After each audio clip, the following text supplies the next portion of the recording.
Welcome to Truth Talks. I'm Judge Lauren Lake. You ever wonder what happens when the system fails, even just for a second? This week, a headline caught my eye. 4-side traffic light goes out and causes havoc.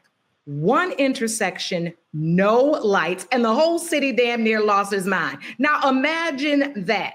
But everywhere, no power, no signal, no help. If one traffic light can shut down a street, what happens when the whole grid goes dark?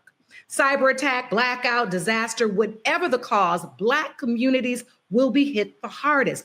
Why? Because we're always left out of the planning, the warning, and the recovery. Tonight, we're asking the urgent question. Are we prepared? Or are we the most at risk? This is about more than electricity. It's about power, who has it and who's left in the dark. Let's get into it.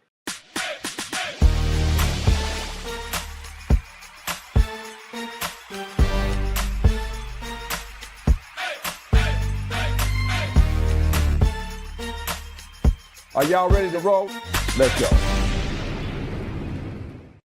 Thank you, Judge Lauren Lakes. This is Truth Talks, and we're going to deal with a very serious issue today because we got to know what happens if the grid goes down and what will Black people need to do and know in that crazy situation. And when we're dealing with that entirely different side of life, let's bring in the team you already met. Judge Lauren Lake, welcome. Happy to have you hanging out with us today.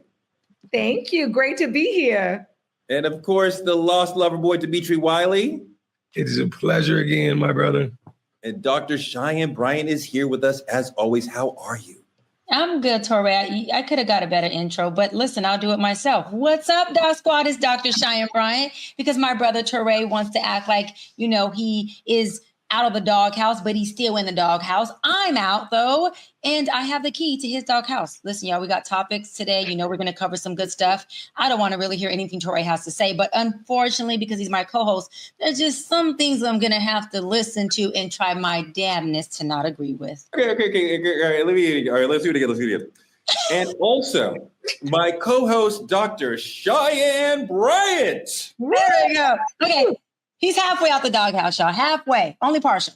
I appreciate it. Gotta get the tone right. Tonight, we got to show that you and your loved ones will want to watch till the end and share with other people. We're going to break down the racial gaps in emergency preparedness, why survival isn't just about supplies, and what Black families have to do to protect ourselves when the grid goes down and everything is black and no one is coming. Emergency service is not coming. You got to take care of yourselves. You got to protect you and your community. That's later. Right now, let's get into trending truths. Kanye crashed Diddy's trial with a dramatic courthouse appearance last week, causing a brief spectacle. He was in and out in 40 minutes, tried to get in the courtroom, could not get in the courtroom, and he left. Judge Lauren, is Ye putting on for the cameras, or is he really genuine in trying to help Diddy here? This is very interesting because, previously he called Diddy an informant. It was like a beef. And then lately the tide has switched. He's definitely now on Diddy's side, but it was the timing of him showing up because there was so much speculation about testimony related to this freak off with a famous rapper and his wife. And everybody was speculating that it could be him and his wife. And then the very next day they pull up to court. It was like bizarre. And I mean, look, I definitely can't be in the courtroom every day, but I try to follow along. And even I was like, now what move was this? And the crazy thing was he caused such a spectacle. He only got in the overflow room. He didn't get in the courtroom. So he probably had to leave. It was probably a spectacle. If you're a judge on that case, do you think that having a superstar like Kanye come into the courtroom is disruptive to the whole environment? Well, of course it's disruptive, but I mean, if he wants to come in and be respectful and sit and watch, just like Diddy's children, I mean, everybody, the judge has control of the courtroom. So we ain't signing no autographs and doing no Instagrams while court's going on and all of that nonsense. But I do think it would have an interesting effect on the jury, depending on what they feel about Kanye. And so I think his support of Diddy, but I mean, especially after that testimony, because I was thinking to myself, now is he coming to support Diddy, or is this some little low-key way of saying, yeah, it's me? Like, I couldn't Right, figure right. what No, I got the same vibe that coming right after the testimony that seemed very much to be about him and his own relationship with sex workers. It definitely seemed to be like, oh, you talked about me? Well, here I am to make sure that you know that it's me. I think it's both sides of this question. Is it him trying to support Diddy, or is it him trying to come up in a PR way? Like, yes, he always wants to be in the light, to be seen. You mention him, he shall appear. He may appear on this show later today, because it's like, if you say my name, I am coming because I want to be part of whatever circus you got. Dimitri, what do you think? Oh man, this is typical Ye for me. To come to the courtroom, whether y'all know it or not, whether you see the fit or not, dressed in all white like the, you know what I'm saying, second coming. This is basic Ye antics. Ye's been doing this for years. I'm actually sick of this shit. I'm gonna be honest with you. From the moment that you gotta imagine, this is the same man who jumped on stage to give his opinions on an award he had nothing to do with.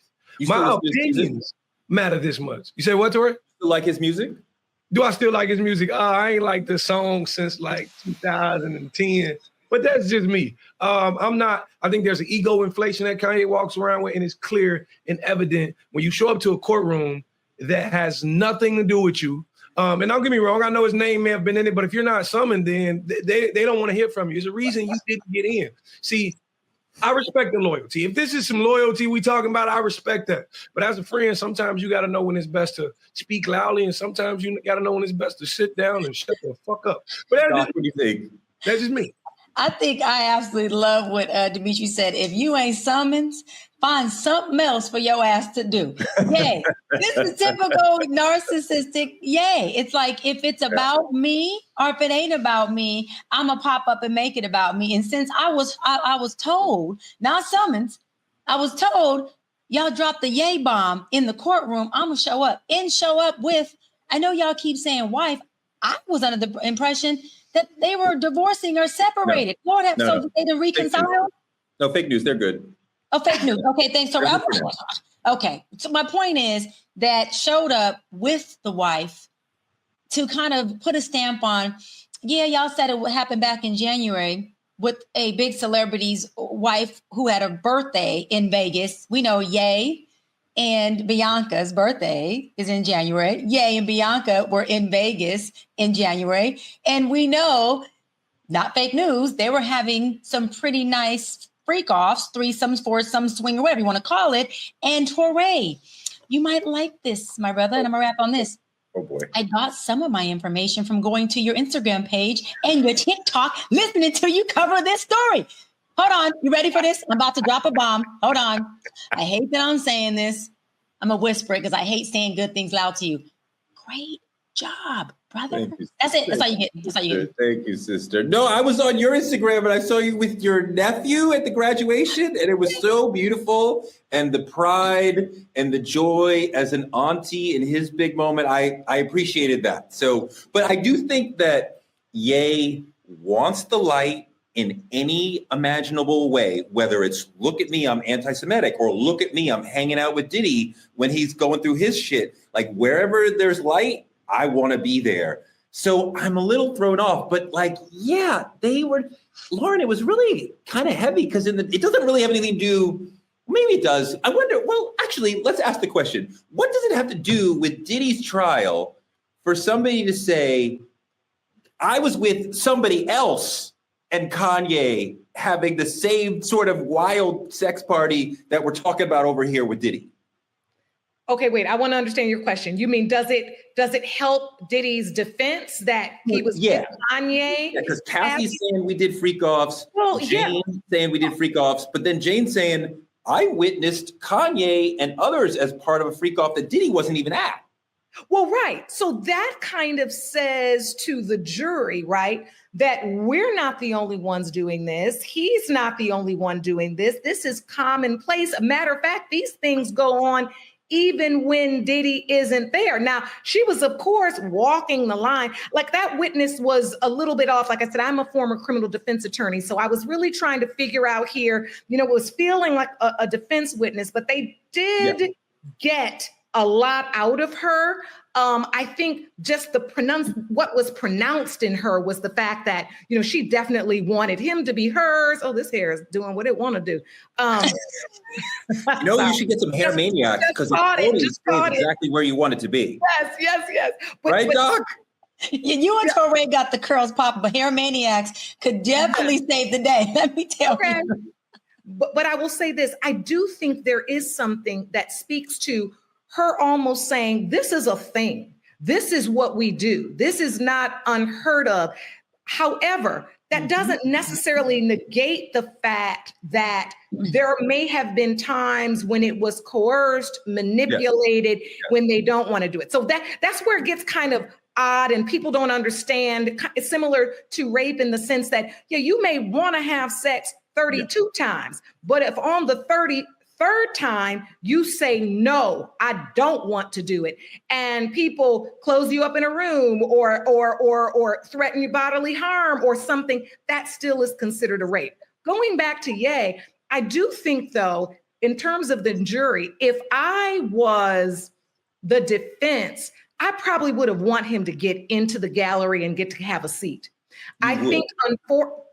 Unfortunately, I think star power, the support of the star power, lends itself to this thought that this was a wealthy, unhinged man that was on drugs, right? We equate Kanye with a certain level of mental illness. Yep. They're trying to kind of set Diddy up that he was on drugs and out, kind of not in his right mind. And it aligns it with this sense of like, I'm powerful. I got all the money in the world. I'm high. Girls want to get at us. They want to do anything to be with us. These are the kind of rooms we're in, and this is commonplace. I think there's a little bit to the defense that would have been interesting for him to sit in and for the jury to see him in support. The other thing I think, Lauren, and I want to close out on this. If you have friends like Kanye, you don't need enemies. If you're Diddy in trouble, Kanye is the last person I want in the room. Just with the anti-Semitism, the anti-Blackness, like all this crap that he's been spitting for years now. I'm like, But it doesn't matter to Ray because he has 9 lives. Like, look at this.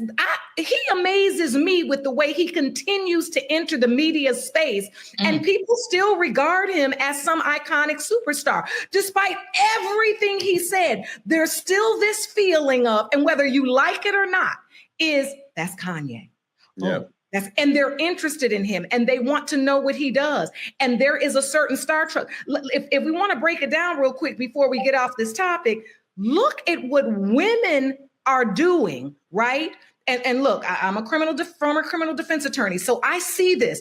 There's a part of this that, yes, was about potential rape, about coercion, about being forced to do things against their will, about being forced to take drugs. There's another part of this with the women that is, how much will I do to stay in the presence of a powerful, wealthy superstar and potentially get to be his woman?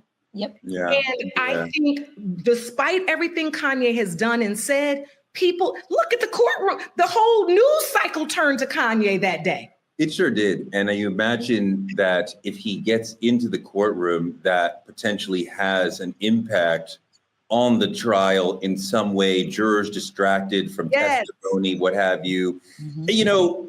I don't want the jury to be distracted by celebrity, positively or negatively. Let's listen to the evidence. It doesn't matter if Kanye is supporting Diddy or not, right? Just listen to the evidence and let's go from there. Let's move on to politicking, because we have a really important and powerful story to talk about. The Supreme Court has ruled in favor of a family that was wrongfully raided by the FBI, opening the door for victims to sue the government. Now, before we celebrate, got to be real. This is not just for everybody so far, right? There's 100 others who aren't getting an apology. But in 2017, this sister, Trina Martin, a Black woman in Atlanta, Georgia, had her home wrongly raided by the FBI while her 7-year-old son watched. The FBI went to the wrong house. There were no drugs there. There was no arrest made, just lots of property damage and lifelong trauma. And to make it worse, the family was notified that they could not sue law enforcement because law enforcement has qualified immunity. Let's take a look at a story about the raid so we can understand a little more deeply about what happened to this sister in Atlanta, Georgia. Hundreds of these cases happen every year. The police showing up at the wrong address or receiving bad intelligence, storming in, damaging a house, traumatizing a family, and then having no responsibility for their actions. That's because the government enjoys broad immunity under federal law. You can't sue the government when they make a mistake. But what the Supreme Court did with this unanimous decision is they opened the door now, at least in this specific type of instance, when police are wrong, according to the Supreme Court, committing an assault, battery, false imprisonment, false arrest, or abuse of process, that families can get in the courthouse door to bring a damages claim for what they suffered and their property damage. And this family will do just that. The Supreme Court did not decide their claims today and said it's still possible they may not succeed in the end. But in this unanimous decision by Justice Neil Gorsuch, the case can go forward. Mm-hmm. So, Judge Lake, help me understand. Can we sue law enforcement when they make a mistake per the Supreme Court, or can we not? There are exceptions. Normally, the government does have a level of sovereign immunity, right? Where you can't sue the government. However, there are exceptions. And it's called the Federal Tort Claims Act, FTCA. It allows individuals to sue the United States government for certain torts, certain wrongdoings that are committed by federal employees acting in the scope of their employment. And this ruling, I think, is a crack in the door in the right direction. It's not the promised land, but, and as you mentioned in your open, there are countless individuals that have suffered and have had no recourse. But it's a beginning, because when there is negligence, wrongdoing, false imprisonment, things of that nature, basically the Supreme Court has said unanimously that the door is not completely closed to recovery. And I think we got to take the inches where we get them. Dimitri, it's really hard to imagine or to conceive of a world where the police can barge into your home if they have made a mistake, come into the wrong home. Hey, I'm a law-abiding citizen. I'm not doing anything. They don't have to say sorry. They don't have to repay you for the mistakes that they've made. They don't have to make you whole for wrongfully arresting you or wrongfully invading your home. The immunity seems like a huge problem that we need to get past. Like, how do we even deal with immunity being used as a shield for them? You know, this actually shocks me that it actually landed in their favor, partially because, do you understand, Tori? Like, middle of West Side, black, like one of the worst neighborhoods in Chicago. You know how many motherfuckers I've seen ripped out of cars, houses I've seen raided, motherfuckers getting fucked up, kids screaming, like no explanation. Cops drive off, you'll never hear from them again. Just gone. It doesn't matter if it was wrong house, wrong person, they never gave a fuck. So this is actually quite shocking to me. It's funny because immunity is like their way of neglecting accountability. It's their way of saying, you don't matter enough for us to care about how we hurt you. And that's amazing to me. They're traumatizing Black people or people in general, and they just getting away with it. So this is actually super, super shocking for me, and I'm surprised to see it swing that way. But we got to understand, one rock to hit a giant wall that still exists is not going to tear it down. So there's a lot more work to be done. Doc, your brother has immunity when he's doing things. If he should make a mistake, God forbid, then he is protected. I don't think that's right. Well, I don't think it's right either. I think that if he makes a mistake and he was under the right intent, which is what qualified immunity says, the reason why it's so hard for folks to fight against qualified immunity, because you have to actually prove that the officer knew that they were breaking the law when they broke the law. How in the fuck do you prove that? Okay, that's very challenging. You got to have a hell of a counsel and a team to prove that. But I'm with you. If my brother does something that is intentionally a crime, especially if it has to do with murder, right? We're talking about breaking into someone's home. We're talking about George Floyd, Breonna Taylor's home. Then yeah, I think that my brother, if he does the crime, whether or not, he should do the time. However, I do think that there needs to be bylaws, or there needs to be specifications that go within the qualified immunity, within the sovereign, because I do believe that law enforcement deserves to be protected. They are risking their life every day. And maybe I have more compassion because my brother and my uncle, who's a retired sheriff, my brother being a 14-year law enforcement. But I also do 100% believe that us as citizens also need to be protected when law enforcement takes law into their own hands and does something that is out of enforcing the law. They are there to enforce us, not to brutalize us, or to beat us, or to break the laws on their own. So I think there needs to be accountability on both sides. I think with this issue, I don't think that these folks are going to be able to sue. You're talking about in Georgia. Georgia's one of those states where everything gets. Georgia doesn't even provide evidence to private. This would be a federal suit, though. It should be. Absolutely. It should be.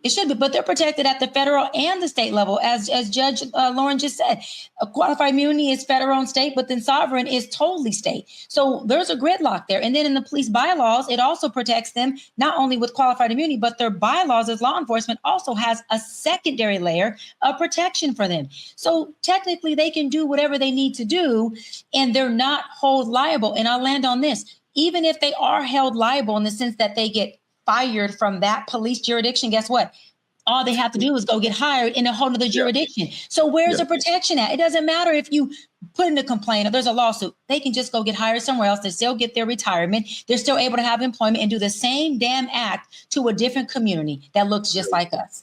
You're absolutely right that officers are able to move around from station, from precinct to precinct, despite their record. The immunity, to me, feels very frightening and over empowering for them when they are quite often the most violent members of our community. As I move around Brooklyn and New York City, I am far more afraid of the NYPD than whatever criminals still exist in this city. And our crime rate and the LA crime rate and most big cities crime rates is way down versus 10, 20, 30, 40 years ago. So we are in safer big cities, and I am feeling for myself, for my children, that I am more worried about the police. And when they come with immunity for their actions, I am even more afraid of them. Absolutely. That is the element that we need to have safer communities, the police to be held accountable for what they do.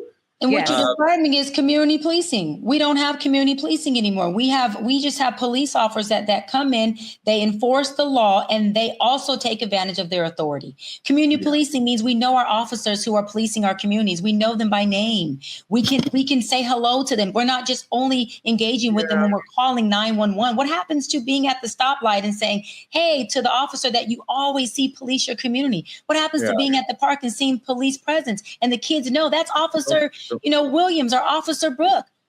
Yeah, I don't even understand where this mindset of Officer Williams. No, never. Don't speak to the police. Do not talk to them. Do not say hello to them. They are not here for you to protect you. They are here, especially if you're a Black or brown person, they are here to arrest you. They have to make a certain number of arrests per shift, or they're not doing their job. It's not about safety. It's about creating money for the department and for the state. So don't speak to them. If I tell my kids, if they are on the sidewalk with you, cross the street. Because I don't want to be anywhere near the police. I don't want to be talking to them. I don't want to be saying hi to them. I don't want to know them. You're not part of our community. You made a decision to be blue. You are against us. So you stay over there and we'll be over here. And that's how most people feel. That's a reality. And it's because of the way it has functioned over time. And of course, the inception with the police starting because of, people slave catchers trying to catch the enslaved. I mean, that's the historical context, and it hasn't changed much.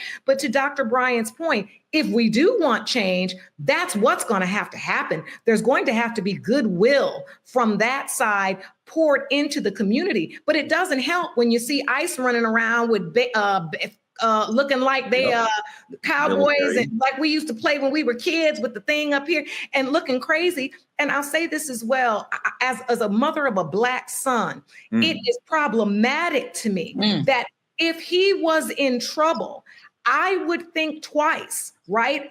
To say to him, go find a police officer, because I'm more worried about how a police officer would interpret his running, would interpret his trauma, would interpret, right, even his speech, whatever it was. I'm more nervous about that.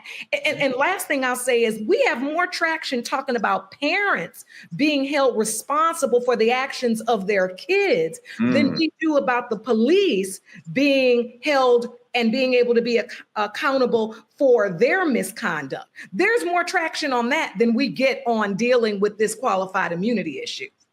Let's move on to our main topic, because I love the conversation we just had, but the main topic, what happens? What do we do if the lights go out for good? What would you do if the grid went down and all of America was left in the dark? It could happen. No lights, no power, no internet, just fear. From rolling blackouts to cyber attacks, our communities, especially Black and underserved ones, could be hit the hardest if any of this happens.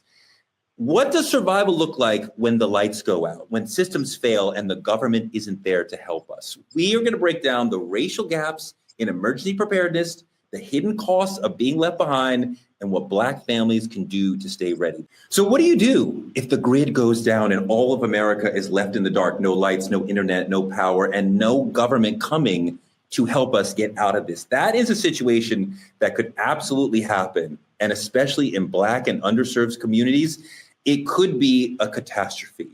Dimitri, let's talk about what you would do and what you want to see others do in the Black community in a survival moment like that, when there's no power, there's no government, and we're sort of like in a new world order for a moment. I think what people gotta be, first, before you do anything, you have to be very present of reality. And in reality, every crisis you've ever seen in our country is a mirror, right? And every time you look in that mirror, it's always the same thing. It's stranded people, forgotten people, disposable people. It's our people. It's simply that. And so the thing about it is, knowing you're going to be on that end of the stick means you must create a plan. Like, we always laugh at the doomsday, preparers and those who have a plan, but maybe it's time we all generate a plan. Maybe it's time we have those weapons in our home we need to protect ourselves. Maybe it's time we have that emergency food stash put to the side. I'm be honest with you, man. I'm treating this shit like Bird Box. I'm treating this shit like my life is on the line, because at every point in time, it all becomes your enemy. You ever seen The Purge? Like, when shit get crazy. And I'm treating it like everything I have is about protecting me, this 5-year-old little boy, and every family member surrounded it. Judge, this isn't fear mongering. This is real talk. This could happen. We see these natural disasters. We know the grid could go down. Like, this really could happen. Actually, I want to look at the video of the Northeast power outage of 2003. Can we see that video? There's limited communications here in the tri-state area. If New York City is not completely paralyzed tonight, the going couldn't be much slower. With no power at rush hour and the police stretched thin enough at points that pedestrians are directing traffic, it's massive gridlock. Cell phone's not working, telephone's not working. It's like you're in the wilderness, and this is New York City. At this point, it's suspected a power plant problem in Buffalo shut down power in the New York City metropolitan area and up the eastern seaboard into Canada, as far west as Detroit. You can see the gridlock on all the downtown streets here. This is what Cleveland looked like, where power was out as far as Akron, hospitals on backup generators, and the train to the suburbs were down. Underground in New York City, in the subways, alarms sounded and people were pulled to safety. The lights started blinking, the train stopped. Then all of a sudden, all the lights went on. They told us it was the AC failure. Then they told us it was the DC failure. And they told us it was a citywide failure. People started to panic, we couldn't breathe. With the 7 million people who use the subways in New York needing to find another way home, the streets and sidewalks quickly jammed with people walking across bridges and out of Manhattan in a state of confusion. Just kind of like all these other people, just looking around, don't know what's going on, don't know what happened. Judge, that scene, all those scenes look really scary and really possible in our future. So when the grid goes down and we get into those sort of situations, who's most vulnerable as far as, is it Black elders? Is it single moms, the disabled? Who?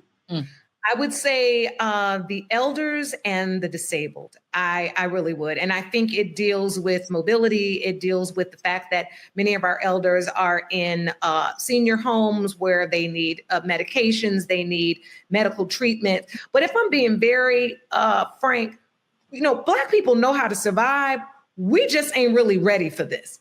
We're not ready for it because our daily lives of surviving each and every day, right, takes up the bulk of our attention and intentions, right? Just literally getting food to feed our families, getting back and forth to work. And I think when there are disasters like this, we aren't ready. I had to stop myself. Right. And my late father used to be big on provisions. That was his thing. If it was going to be a hard rain, my daddy's old school, born in the 1930s, he's ready. Baby, you got some provisions. And we used to laugh at him. But now I know, now that he's gone, when they start talking about this, I got it all. I got solar powered charging. I got the solar lights. I got gas max, all of it. I got the big water cans. I have month to month ordered myself another layer. People laugh when they come in my garage like, are you crazy? No, I'm not. I'm ready. And y'all gonna be coming to my house. We're going to her house. Okay, come to my house and getting all the things that people laugh at me, how I got the old school can openers and stuff here. I got an electric one, honey, but I still got that one with the clink. Yep. And you gonna roll that thing and you're gonna get you some food. And so I think we have to begin to think about those things. And while we are into daily survival, we have to think about the big picture and we have to be ready because we saw, look at Hurricane Katrina. We saw our people literally, floating through waters on tops of roofs, but it's because we don't have resources. And if we do have resources, we don't know where they are and what they are. And we need to educate ourselves. Doc, I want to call up one more piece of video that about the Snowmageddon in Atlanta, just to point out the notion that a lot of Black people are not ready the way that Judge Lake says she's ready. I know I'm not ready. If it happened tomorrow or tonight, I'm not ready. I know some Black people are ready. Let's see the Snowmageddon video. Talk about what we ought to be prepared for. Stranded thousands, bumper to bumper, hour after hour, on roads so slippery, cars and trucks could not get traction. Some people spent the night in supermarkets, and kids slept overnight on the floors of their schools. Oh my God. State Road 400 north of Atlanta looked and sounded like this last night. By dawn, nothing had changed. Traffic was frozen on all three of Atlanta's major highways. Doc, that sort of Snowmageddon could have a catastrophic impact on a lot of Black families. Yeah, and we're talking about Snowmageddon, right, in 2013. We're talking about what happens when the grid goes down. First of all, you have families in the inner city that are in crisis and the grid is going down every fucking day without any of the videos and pictures that are great to show when it comes to crisis. But we have these folks in the inner city that are underserved. Hold on. They call 911. The police takes hours to get there. They are already under-resourced and underserved. I went from the hood, I always say, to the hills. I'm in the hills where we have the sheriff department. And guess what? We pay for the sheriff's department. So when we call them, they're here in 10 minutes. And it's less of us. Our crime rate is low. Our school system is the best. But when I was in the inner city and called 911 to the LAPD, that was paid by the city and not by the homeowners, okay? It took hours for them to get there. We would call 911 over and over again. At that point, our crisis had turned into something that was almost undoable. So when we're talking about, are we ready? Are we prepared? And are Black folks, prepared for this when the grid goes down? I think every day we have grids that are going down in certain places, and we are still underserved and underprivileged. That is a problem. To Judge Lake's point, I too have water and a generator and food and all these things in my garage. I do, and we also have a basement. come on, baby, come on down. We also have a basement, and we have a family meeting where my brother, my mother, my cousin, everybody in the house knows there's a code word that we text, or there's a code word that we say. And if we say that one word, we know where to meet, we know where to go, and we know where all of the pistols are in this house. What's and so the word? we gotta be prepared for that. But what kills me What's is the word?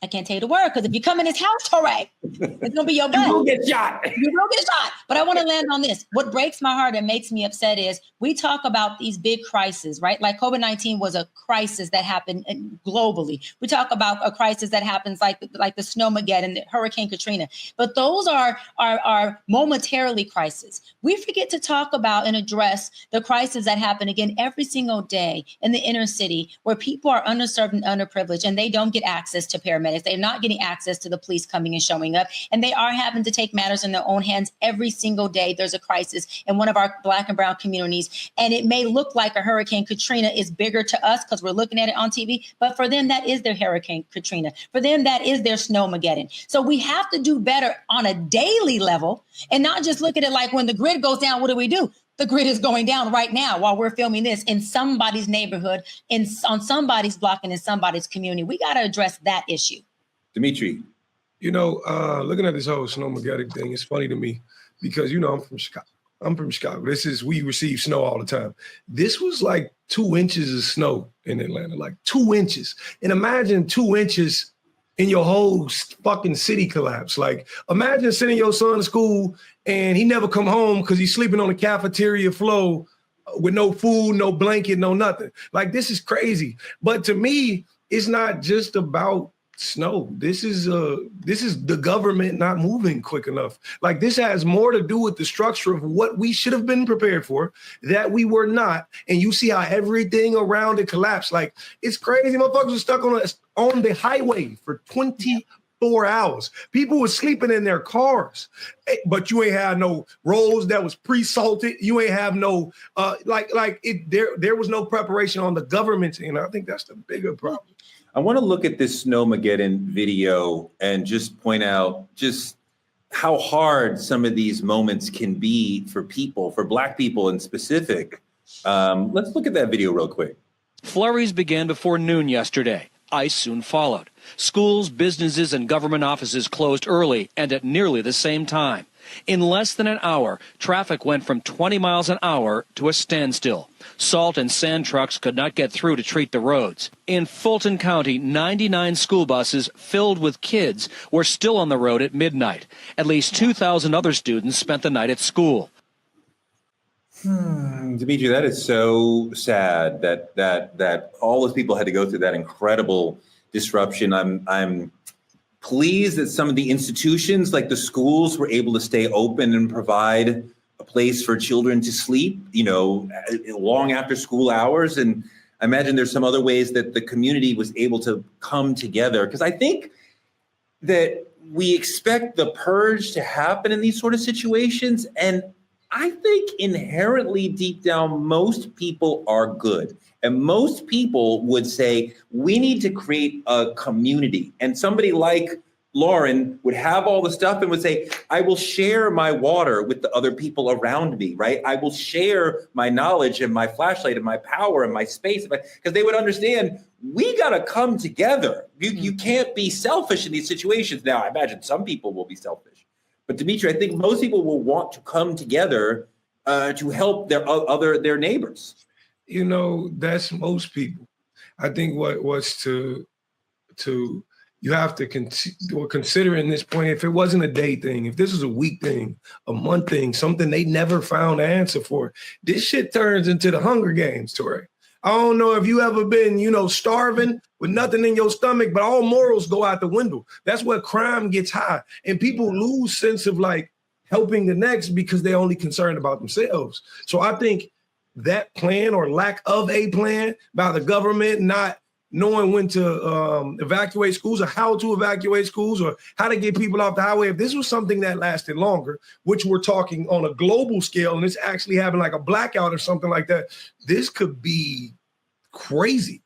Lauren, you know, a lot of people in your community and other communities have guns. And in a situation like that, we might start to see some Hunger Games type activity. We might start to see some purge type stuff. You might start to see people fighting in grocery stores over basic things and using their guns or their force. You might start to see that. How do you prevent lawlessness when you have a situation like that and people are fighting for resources and they're hungry and I mean, at that point, you don't. Lawlessness is exactly what you said. It is going to be nearly impossible to continue to, apply the rule of law when people's survival is at stake. It's hard. I mean, look, I always think about The Walking Dead. Remember that show, how everybody started acting? I mean, that is pretty much what life would be like in the sense that people are going, and look, think about, when you think about a lot of laws are based upon what the reasonable person in that circumstance would feel or interpret a threat of force or a threat of harm to be. Well, when you're in a blackout and the grid goes out and you ain't ate in 5 days and your baby's starving or your mother or grandmother is sick, now are you a reasonable person? Right. Now, what are we talking about? A reasonable person in a desperate situation. Like it really is impossible to think about. And I think this too, as you were overthinking, I was saying to myself, I think a lot of us aren't prepared because it's what we don't want to think about, right? We don't want to think about it happening, so we don't get prepared. It's just like death, right? Many of us don't have wills and we don't have estate planning and we don't have that planned out because we hate to think about dying.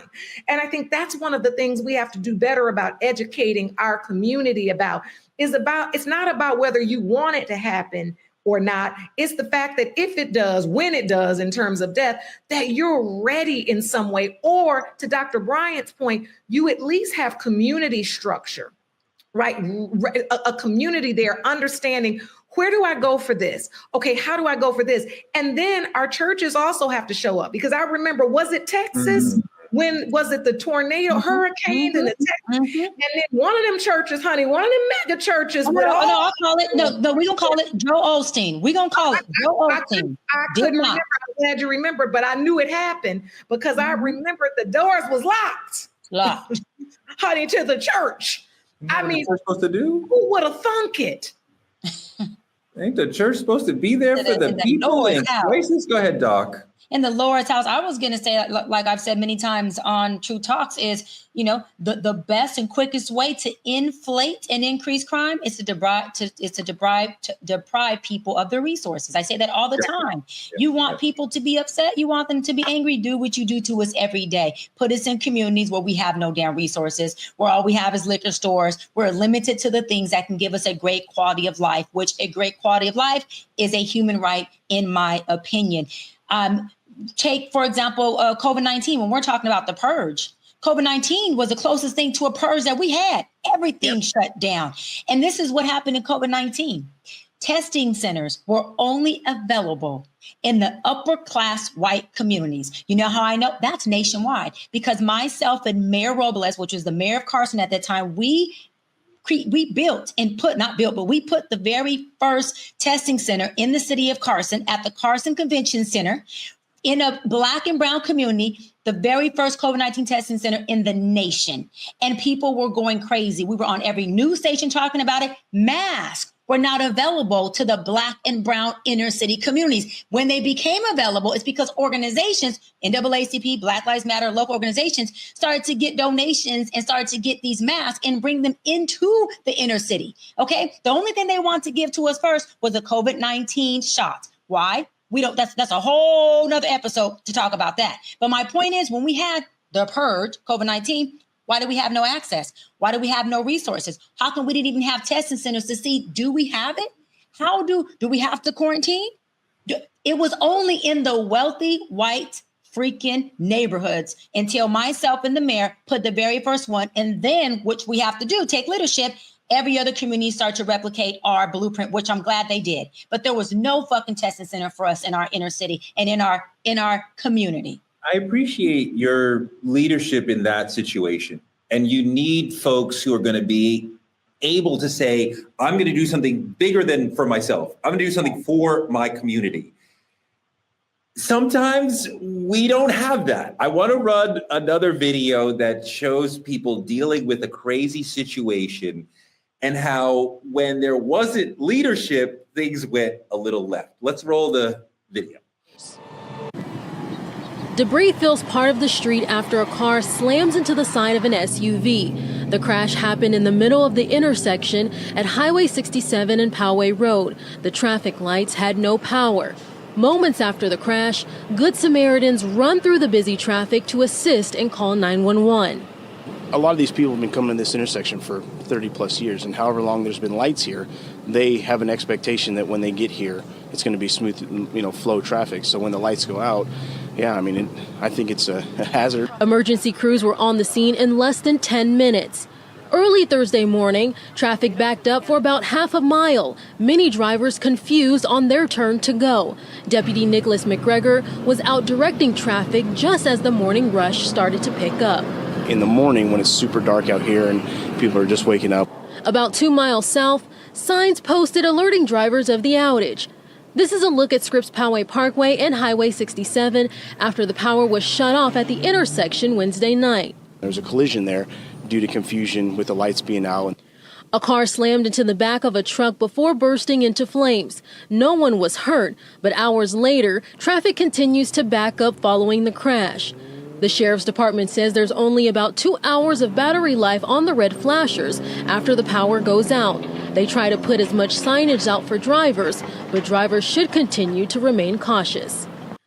Dimitri, that's an example of what happens when some of the basic things that we expect in society disappear. And you see there are a lot of people struggling to adjust, but you also saw people stepping up and saying, I will direct traffic. I'm a regular citizen. The cops are not here. I will provide order.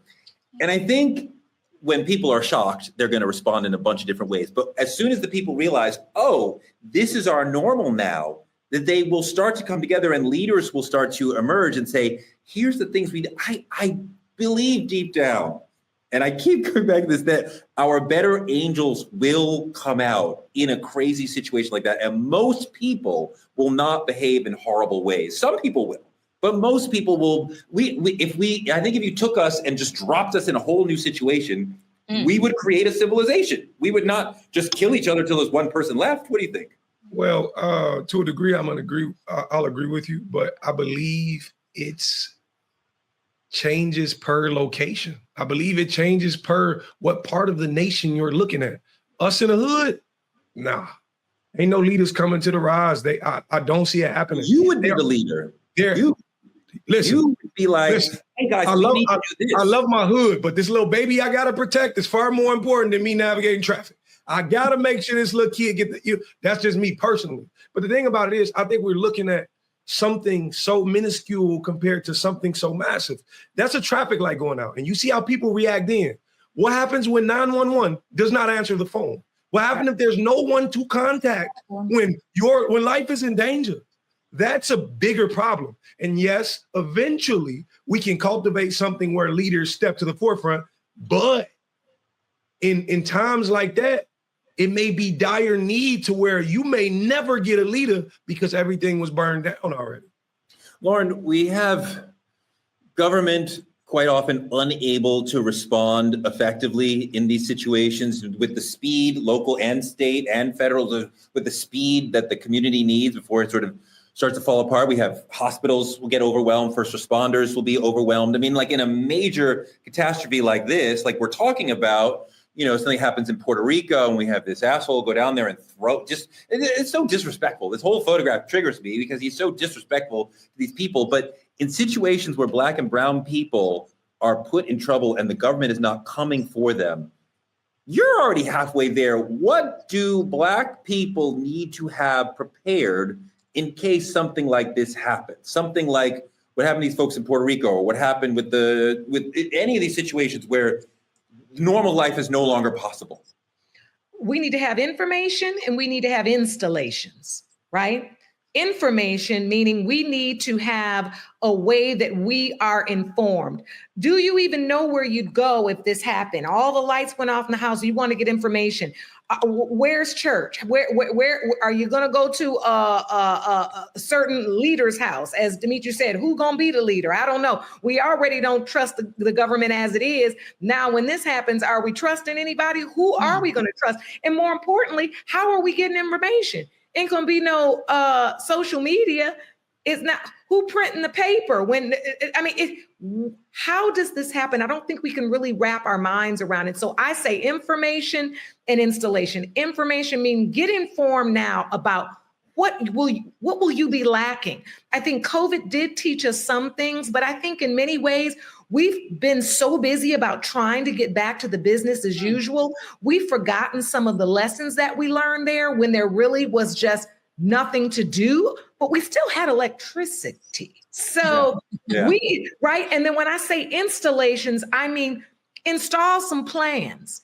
You know, you might need some real maps. I go back to my daddy again. He used to always go to AAA and get him a map. And we'd be like, Thomas doesn't know what that is. Just put it on the GPS. No, I got to get me a map. And he taught my son to read a map. And I think now, boy, these things are valuable. That you have to be able to do those basics. He used to have a saying, minimize the maximum and maximize the minimum. Meaning, I think as a culture, we often maximize really what we should minimize, which is where we going, what we got on, who's hot, who's not, who's that. We need to minimize the talk about all that. Considering what we're facing, we need to maximize the basics and get back to learning about that. Doc, you and your family are super prepared. I'm super inspired by that and curious about that. Obviously, you would tell folks, you got to have water, you got to have some food, you got to have a gun to protect yourself. You got to have like a backup power source. What are some of the other things that you think are essential for Black people to have if one of these situations breaks out? Yeah, absolutely. I also think that Black people need to have a plan of action. When this happens, where are we as a family meeting? If you are a part of a church and you are a member and you tithe, you are tithing to a church that should be a resource for you. So if you are a family who's in an apartment or a home that maybe the crisis has hit that home, does the church that you are a member to, do they say, look, if crisis happens, our doors are open, even if the pastor ain't here, somebody can get here? Because this is where local organizations and churches come together, which church is a 501c3. They are an organization to be preventative, not interventive. Because see, by the time we're trying to intervene, it's too fucking late most of the time. I know, as being a therapist for so many years and now a psychology expert still in private practice, when folks come to me because they're trying to intervene, it's usually too late. But certain things need to be a lifestyle, a plan of action when crisis happens. How do we prevent this? Who's our go-to church? What organization says they have a location? What organization has resources? Where's your local food bank? Where's your local hospital? What hospital is the one that's county, that's maybe always too crowded? We may have to drive a little further, but this hospital usually has folks that are available. How do we do this? Who is your local phone numbers? Who do you call if emergency goes off? Are we meeting on the corner, on the block, or in the neighborhood, or on the front? Also, last, which we don't do anymore, do you know your neighbors? Why are we not having community with our neighbors? When I first moved to my house 4 or 5 years ago, they thought I was crazy, and I don't care because I'm in a very predominantly white neighborhood, very Republican. I went door to door, Torre, Demetri, and Lauren. I went door to door. Hi, I'm Dr. Cheyenne Bryan. I'm your neighbor. They were like, hi. I said, how long have you been living here? One said 30 years, which made me feel happy. One said 25. What do you do? She's like, I'm a school psychologist. Oh my God, I'm in the field of psychology too. They thought I was crazy. One lady just spoke to me through her Ring camera. I don't care. I want to know who the hell I'm living next to. Who are you? And I even told my neighbors, if anything happens, I'm your neighbor. I'm right there. And so my neighbor will come over. Nothing happened. Her crisis was she wants to pick my fruit trees, but I still was neighbors. I said, girl, go ahead and pick the fruit trees. No problem. She was trying to be nosy, white people, but I'm back. But what I'm saying is I let her on the property to pick my damn fruit trees. But you're nosy. But I want to say I have a church next to me as well. And they're Jehovah's Witness, different denomination than me. But guess what? I talked to the pastor. I talked to the church folks. I told them, I'm next door if you need me. If we need you, can we come next door?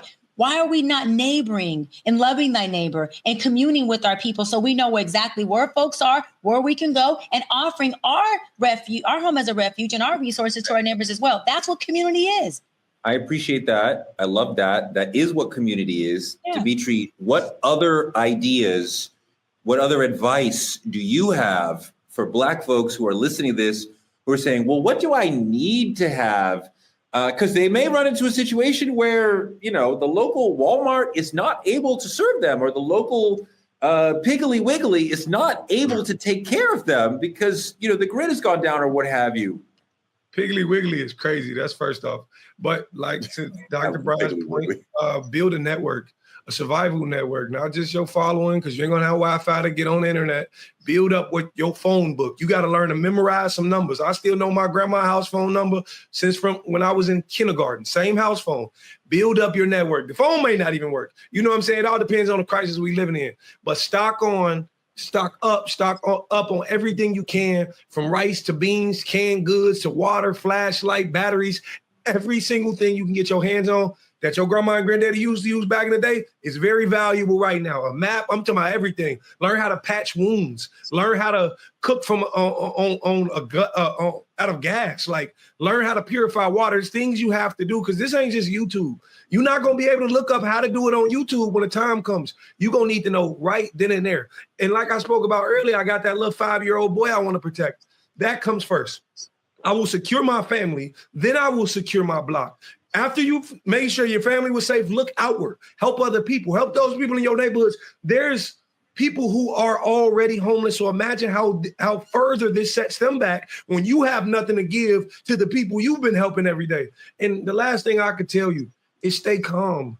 Do not turn into savages, because that will only further the problem. Stay calm. Protect yourself. For Father's Day, I just took my father to the gun range the other day. Sharpen up your skills. Protect your family. Protect yourself, because you never know what can happen.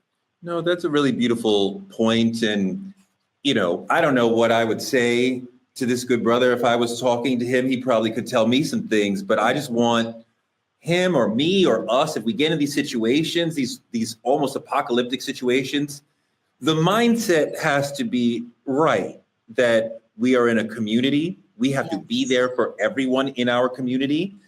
We have to be willing and able to deal with deprivation. And I understand these folks probably don't have that much, but when the hurricane comes and wrecks their community, they have even less.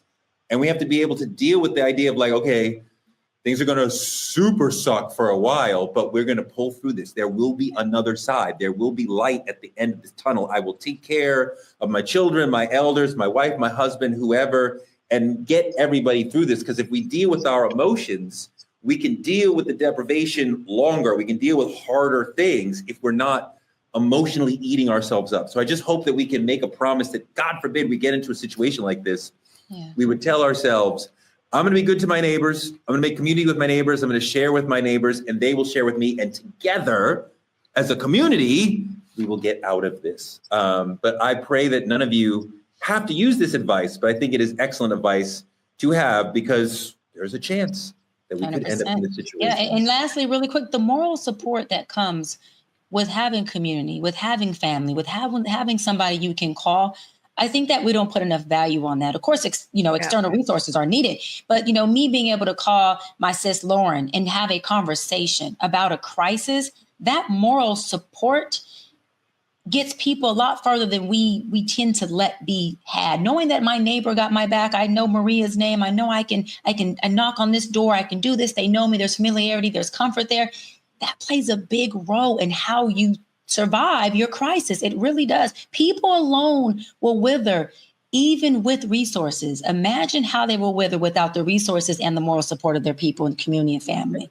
I think that's really well said. And I also think that for your homework tonight, I want you to go over to Maria and knock on her door and tell her, please watch Truth Talks every night at 8 p.m. EST and 8 p.m. PST. That's our show. Thank you so much for a great conversation. Like, comment, and subscribe on our YouTube channel at Truth Talks-Live. Continue to watch us simulcasting right here on the Black Star Network. And coming on after Roland Martin Unfiltered every night. Support Black media.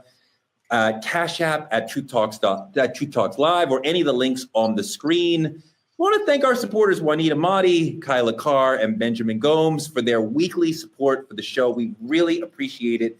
Thank you so much, Kyla, Ben, and Juanita. If you want to be in our credits, if you want to support us and be part of our Truth Talks family, please show us some love via Cash App. You can also support us by advertising with Truth Talks, like our friends at the Playpad in Atlanta, Georgia, the dopest community, cultural place where kids can play, a fantastic space for parents and kids to have a moment to like play and enjoy and get the willies out. When you're not at Piggly Wiggly, go to the Playpad. Yeah, and guess what, Corey? They can use our Cash App to send our reparations. We all right with that. We are all right with that. You can also support small business influencers. Partner with us by visiting truthtalkslive.com, like Hair Maniacs, who partnering with Dr. Bryant on their product, letting you know it's not just a hairline, it's a lifestyle. Let us know. Let us see that beautiful hair, Doc. Honey, I've been showing it for the past couple weeks. We've been this stuff is like, hold on. And it has body. Stop playing with me. You see this? No, really nice. Okay, I'm gonna flip it one last time. You get one last flip, Hooray. That's it. That's all you get. Do it, girl. Do it. Oh, I thought you were gonna flip it. Go get into the other. Flip on. Oh, yeah. No, it looks really nice. It looks really nice. Become a VIP member of the Truth Lounge. Click on any co-host room, especially Dimitri's, because that's the most fun one. Tell them about it, D. Listen, man, everything happens in this room. I don't want to say too much because the people over in Torrey room really don't like us like that. Everything, we're a little too hip. Hey, I might not have a shirt on in the room. You see what you see. I'm coming. Hold on. Can I subscribe today? Wait, hold on. Hey, get here. Get off this. I'm on my way. Get here. Come to my room. I will always be clothed and fully buttoned, and that's how we do it over there. Black media is under attack from people like Dimitri, so please support our show. Tell a friend to watch Truth Talks. We are on every night at 8 p.m. EST and 8 p.m. PST. Next week, Ebony K. Williams will be here. And we will be here every night at 8 p.m. We'll see you tomorrow.